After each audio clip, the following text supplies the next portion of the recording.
Assalamualaikum warahmatullahi wabarakatuh. Alhamdulillahirabbil alamin. Wassalatu wassalamu ala asyrafil anbiya'i wal mursalin sayyidina wa maulana Muhammadin wa ala alihi wa sahbihi ajmain. Amma ba'du. Puji syukur kehadiran Allah Subhanahu wa Ta'ala yang telah mencurahkan rahmat dan hidayahnya kepada kita semua sampai saat ini. Dan tak lupa sholawat serta salam semoga tetap tercurahkan kepada baginda besar Nabi Muhammad SAW. Sebelum itu, izinkan saya untuk memperkenalkan diri. Perkenalkan, nama saya Siti Rucila dari kelas 11 UTKP 1. Nah, dalam video saya kali ini, saya akan menganalisis sedikit tentang 3 ayat. Yang pertama yaitu surat An-Nisa ayat 59, yang kedua surat Al-Maidah ayat 48, dan yang terakhir adalah surat At-Taubah ayat 105. Nah, di dalam 3 ayat ini, saya akan membahaskan tentang asbabun nuzul, sebab-sebab diturunkannya surat An-Nisa, kemudian isi dan kandungan makna dalam ketiga ayat tersebut. Yang terakhir adalah perilaku apa yang harus kita lakukan atau yang kita lestarikan setelah kita mengerti dan memahami ketiga ayat tersebut. Saja kepada pembahasan yang pertama, yaitu asbabun nuzul. Apa sih asbabun nuzul itu? Asbabun nuzul adalah ilmu Al-Quran yang membahas tentang latar belakang atau sebab musyabab diturunkannya suatu ayat dalam Al-Quran. Nah, menurut Ibnu Katsir dalam tafsirannya menyebutkan perkataan dari Ibnu Abbas bahwa asbabun nuzul surat An-Nisa ayat 59 ini berkenaan dengan Abdullah bin Huzaifah bin Qais Asyamhi ketika ia diutus oleh Rasulullah SAW untuk memimpin suatu pasukan khusus atau pasukan syariah, pasukan yang tidak diikuti oleh Rasulullah. Abdullah memerintahkan pasukannya untuk mengumpulkan kayu bakar dan membakarnya.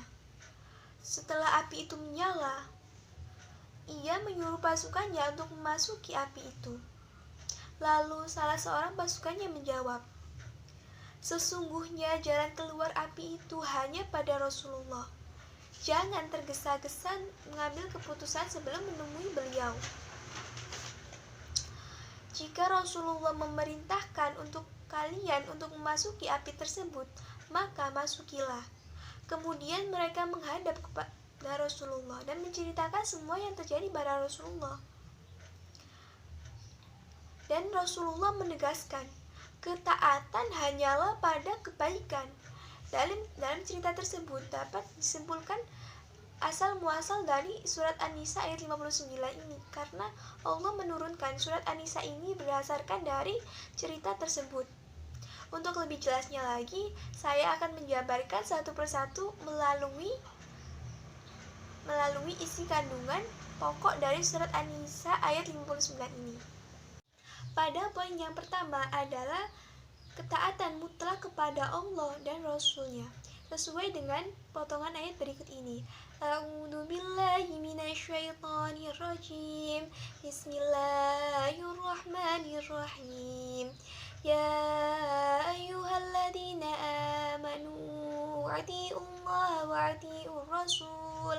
Yang artinya, wahai orang-orang yang beriman, taatilah Allah dan taatilah Rasul Muhammad. Jadi dapat disimpulkan dari potongan ayat tersebut bahwa ketaatan kepada Allah dan ketaatan kepada Rasulnya itu merupakan ketaatan yang mutlak, ketaatan yang tidak dapat diganggu-gugat. Yang dimaksudkan dalam ketaatan kepada Allah adalah dengan mengikuti ajaran Al-Quran, sedangkan taat kepada Rasulullah adalah dengan mengamalkan sunnah-sunnahnya. Adapun pendapat lain dari Sayyid Qutb dalam tafsir fi Zilalil Quran yang menjelaskan Allah wajib ditaati. Di antara hak prerogatif uluhiyah adalah membuat syariat, maka syariatnya wajib dilaksanakan. Orang-orang yang beriman wajib dan taat kepada Allah, dan wajib taat pula kepada Rasulullah, karena tugasnya itu yakni tugas mengemban risalah dari Allah. Karena itu mentaati Rasulullah berarti mentaati Allah. Pada poin yang kedua ini adalah mentaati ulil amri. Wa ulil amri minkum, yang artinya dan ulil amri pemegang kekuasaan di antara kamu.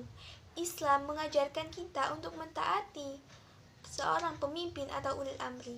Kenapa? Karena peranan seorang pemimpin itu merupakan peranan yang sangat penting. Misalnya, dalam suatu negara tidak memiliki seorang pemimpin, maka negara tersebut akan mudah lemah dan mudah terombang-ambing oleh kekuatan dari luar.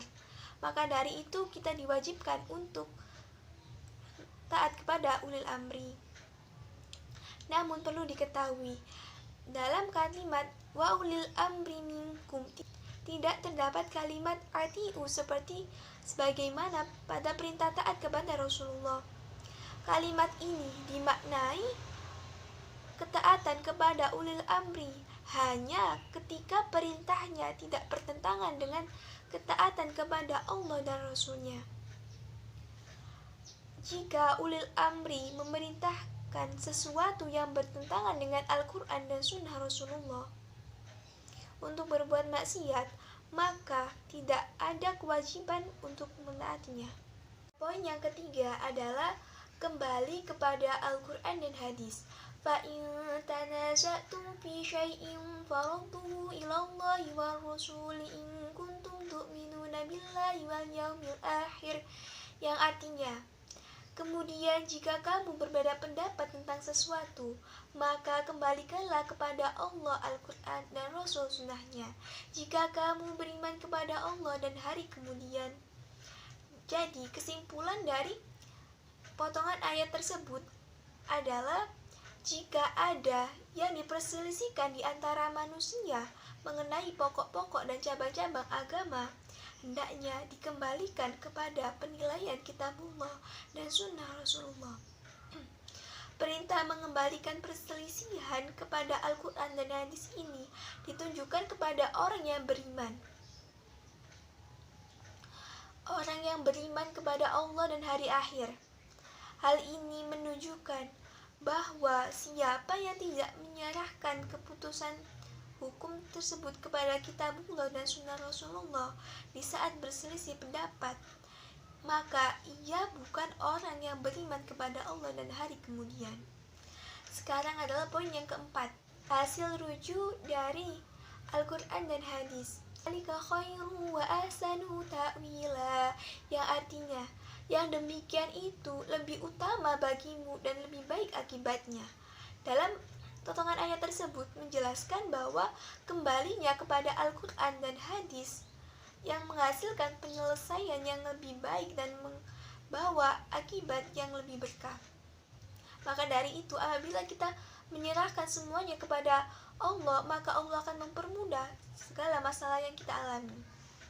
Setelah kita memahami kandungan isi dalam surat An-Nisa ayat 59, kita perlu menerapkan perilaku mulia yang sesuai dengan kandungan surat tersebut. Yang pertama yaitu mentaati perintah Allah Subhanahu wa Ta'ala dan Rasulnya, serta meninggalkan segala larangannya, baik di waktu lapang maupun di waktu senggang. Yang kedua, merasa menyesal dan takut apabila melakukan perilaku yang dilarang oleh Allah Subhanahu wa Ta'ala beserta Rasulnya. Yang ketiga adalah mentaati dan menjunjung tinggi aturan-aturan yang disepakati baik di rumah, di sekolah maupun di lingkungan masyarakat. Yang keempat adalah mentaati pemimpin selagi perintahnya sesuai dengan tuntutan dan syariat agama Islam. Yang kelima adalah menolak dengan cara baik apabila pemimpin mengajak kepada kemaksiatan. Setelah saya menganalisis surat An-Nisa ayat 59, sekarang saya akan menganalisis surat Al-Maidah ayat 48. Pada poin yang pertama yaitu iman kepada Al-Quran dan kitab-kitab yang diturunkan sebelumnya. Allah Subhanahu wa Ta'ala menjelaskan salah satu fungsi Al-Quran yaitu A'udzu billahi minasyaitonir rajim. Bismillahirrahmanirrahim.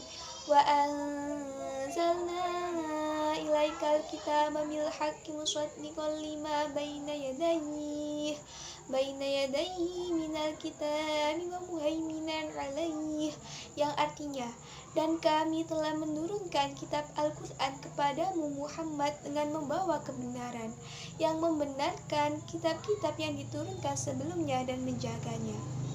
Ayat ini menjelaskan bahwa Allah telah menurunkan Al-Quran kepada Nabi Muhammad SAW dengan membawa kebenaran dan tiada keraguan sedikit pun di dalamnya. Ini adalah salah satu fungsi Al-Quran. Selain membenarkan bahwa Allah pernah menurunkan kitab-kitab sebelumnya seperti kitab Taurat, Injil, dan Zabur, Al-Quran juga menjadi hakim atas keabsahan kitab-kitab tersebut. Sehingga ketika saat ini didapat ada kitab yang isinya bertentangan dengan Al-Quran, maka ia tidak bisa dipercaya keautentikannya. Jadi dapat disimpulkan, Al-Quran diturunkan oleh Allah merupakan kitab yang benar, tiada keraguan sedikit pun di dalamnya. Ia merupakan pembenar dari kitab-kitab sebelumnya, sekaligus menjadi hakim atas kitab-kitab itu, sebab kitab-kitab sebelum Al-Quran sudah tidak autentik lagi karena diubah oleh manusia. Poin yang kedua adalah menjadikan Al-Quran sebagai pedoman hidup.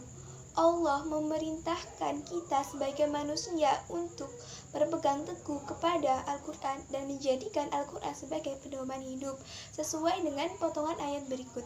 Fahkum bainahum bima anzalallahu wa la tattabi' ahwa'ahum amma ja'aka minal haqq, yang artinya, maka putuskanlah perkara mereka menurut apa yang Allah turunkan, dan janganlah kamu mengikuti keinginan mereka dengan meninggalkan kebenaran yang telah datang kepadamu. Ibnu Abbas menjelaskan bahwa ayat ini diturunkan berkenaan dengan orang-orang atau ahli kitab yang meminta keputusan kepada Rasulullah.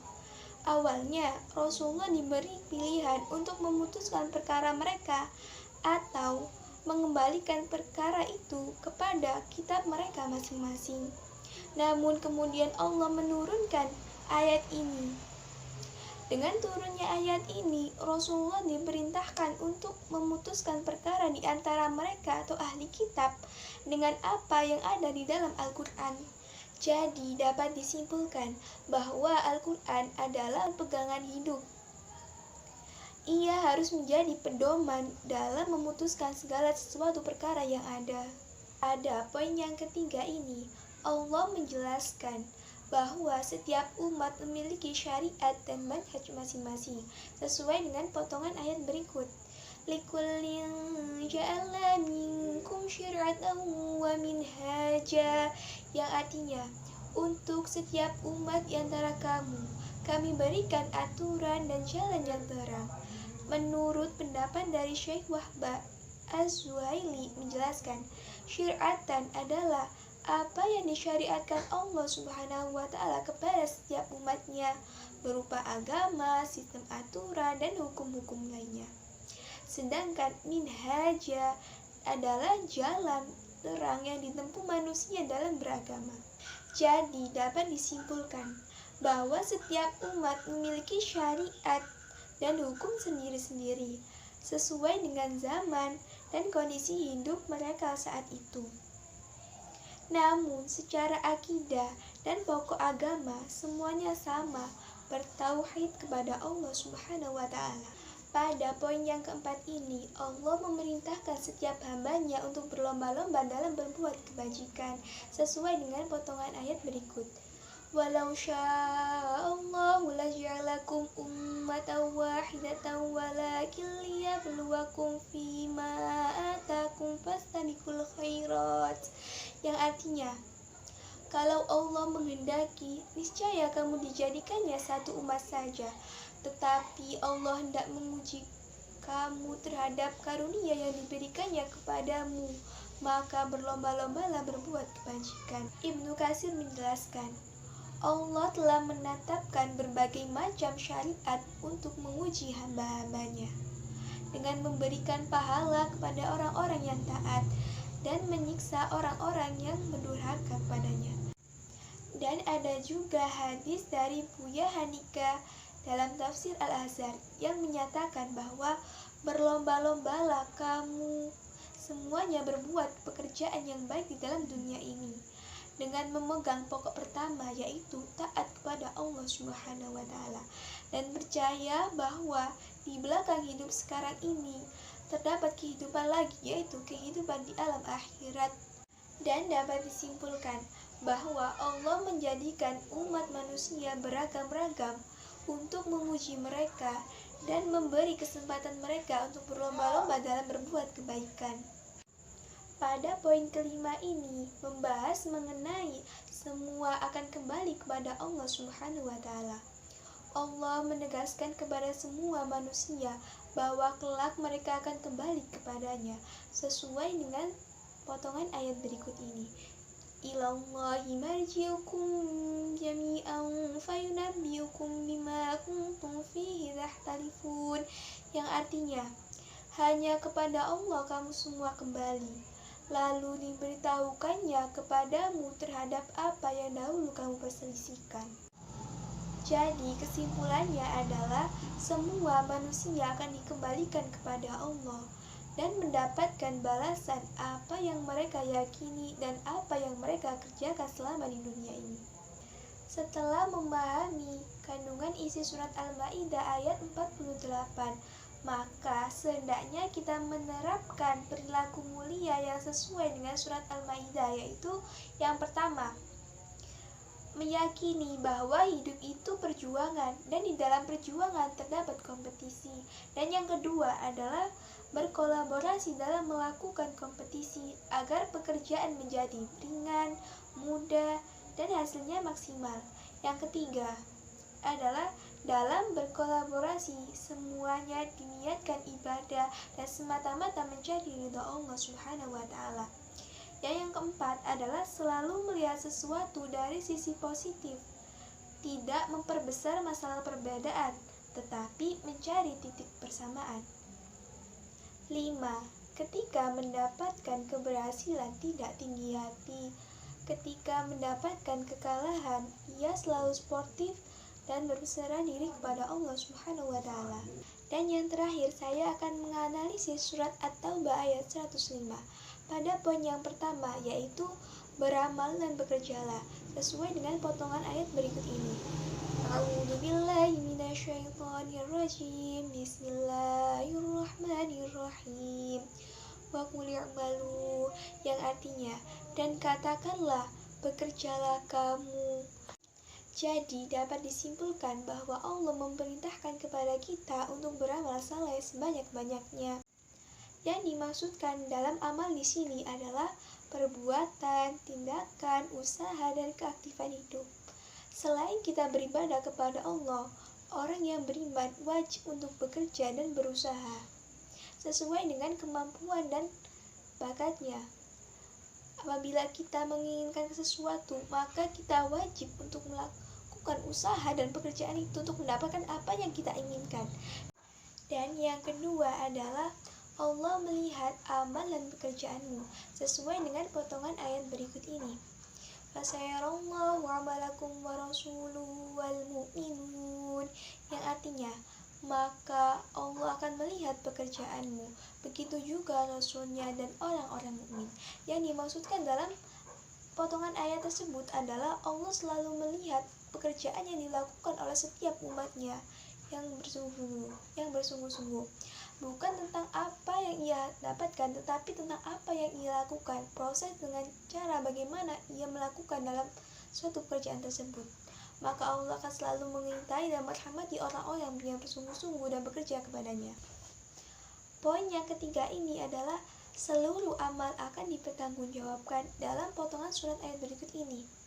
Wasaturuntuna ila alimil ghaibi wasyahadati fayunabbi'ukum bima kuntum ta'malun, yang artinya dan kamu akan dikembalikan kepada Allah yang Maha Mengetahui, yang gaib dan yang nyata, lalu diberitakannya kepada kamu apa yang telah kamu kerjakan. Jadi dapat disimpulkan bahwa seluruh amal dan kegiatan manusia akan dibahas oleh Allah, karena Dialah yang Maha Mengetahui yang gaib dan yang nyata. Dialah yang mengetahui niat dan amal-amal manusia. Dia juga yang mengerti apa yang disembunyikan dan apa yang terbuka. Dan Dia yang memberikan balasan atas setiap amal serahasia apapun amal itu. Dan potongan ayat tersebut juga berisi tentang peringatan bahwa perbuatan mereka itu pun nantinya akan dipertanggungjawabkan di akhirat. Dengan demikian akan terlihatlah kebajikan dan kejahatan mereka sesuai amal perbuatan mereka sendiri. Bahkan di dunia ini pun sering kita saksikan bagaimana gambaran orang-orang yang berbuat jahat seperti pencuri, koruptor, dan penipu. Banyak berita tentang koruptor dan bagaimana seorang koruptor dipertontonkan di ruang publik. Ini menandakan bahwa di dunia pun perbuatan kita sudah bisa dipertontonkan, apalagi kelak di akhirat yang pasti sangat nyata dan tidak bisa ditutup-tutupi. Setelah memahami kandungan surat At-Taubah 105, sekarang apa sih perilaku yang perlu dilestarikan menurut surat At-Taubah ini? Yaitu yang pertama, meyakini bahwa dengan kerja keras pasti ia akan mendapatkan sesuatu yang diinginkan. Manjanda wajanda, barang siapa yang bersungguh-sungguh pasti akan berhasil. Yang kedua, melakukan sesuatu dengan prinsip, mulai dari diri sendiri, mulai dari yang terkecil, dan mulai dari yang sekarang. Dan yang ketiga adalah pantang menyerah melakukan suatu pekerjaan. Padi habis tinggal jerami, bakar dulu hingga bersih. Rupanya penjelasan saya sampai di sini cukup. Sekian, terima kasih. Hadanallahu wa iyyakum ajma'in. Wassalamualaikum warahmatullahi wabarakatuh.